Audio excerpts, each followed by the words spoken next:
तर रिपब्लिकन पक्षाला मान्यता मिळणार नाही जर 2 जागा निवडून आल्या तर. आणि मी सोलापूरमध्ये 25 फेब्रुवारीला पत्रकार परिषदेमध्ये मागणी केली होती की रिपब्लिकन पक्षाला शिर्डी आणि सोलापूर या 2 जागा मिळाव्या, आणि शिर्डी जागा मिळाली तर मी त्या ठिकाणी लढण्यासाठी उत्सुक आहे. आणि सोलापूरमध्ये आमचे महाराष्ट्राचे अध्यक्ष राजा सर्वोदे हे सोलापूरमध्ये लढतील.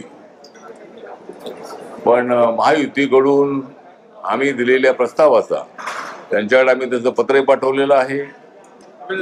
आमच्या काही नेत्यांनी त्यांच्याशी चर्चाही केलेली आहे.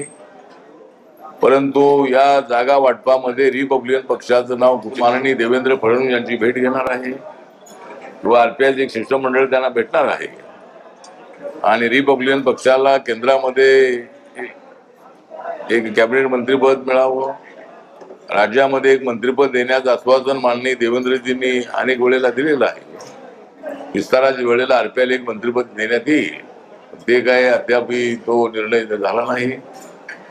ज्या वेळेला विस्तार होईल त्यावेळेला आरपीआयला एक मंत्रीपद मिळावं, 2 तरी आरपीआयला महामंडळाची चेअरमन पदं मिळावीत, 2-3 उपाध्यक्ष पदं मिळावीत, एक 40-50 कार्यकर्त्यांना महामंडळाचं मेंबरशिप पद मिळावं, आणि जिल्हा तालुक्याच्या कमिट्यावर डीपीटीसी सह आमच्या एका कार्यकर्त्याला तरी त्यामध्ये संधी मिळावी.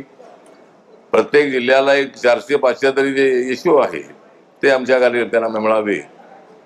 त्यानंतर एक विधान परिषद आम्हाला मिळावी, आणि जवळजवळ 10-12 तरी जागा ज्या आहे या 10-12 जागा विधानसभेच्या आरपीआयला ऑक्टोबरमध्ये होणाऱ्या निवडणुकीत मिळाव्या. अशा पद्धतीच्या मागण्या अशा ताकदीनं नरेंद्र मोदींच्या पाठीशी उभा आहे, कारण त्यांनी अनेक कामं पूर्ण केलेली आहेत. बाबासाहेबांची अनेक स्मारकांची कामं त्यांच्याकडून झालेली आहे, आणि त्यामुळं रिपब्लिकन पक्ष हा नरेंद्र मोदींच्या सोबत आहे. पण रिपब्लिकन पक्षाचा जर अपमान होत असेल तर काहीतरी वेगळा विचार करा, अशा पद्धतीचा आग्रह कार्यकर्त्यांचा आहे.